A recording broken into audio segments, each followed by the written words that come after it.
thanking all of you. Hambani yohlala phansi. Izinto ezibhaliwe mazize lapha estagini zizawuphendulwa.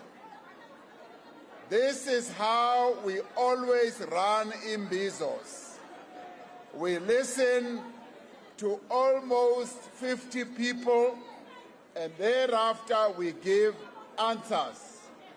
And the ministers and deputy ministers are here to give answers.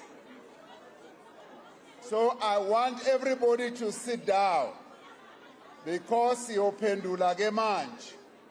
Masihlaleni phansi so that we can address the issues. Let me start off by thanking everybody for being here. Ngiyanibonga nonke. Ningixolele ukuthi ngifake ibuko ama Dimas. Kune problem yehlo lami.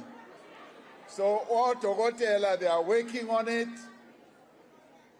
But namhlanje ngithe noma banginike i-sick leave, I must come here ukuthi ngizoba nani lapha.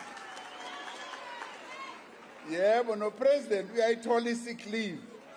Nami banginike yona, but it was important ukuthi ngize lapha ukuthi ngizomamela because this is a presidential imbizo.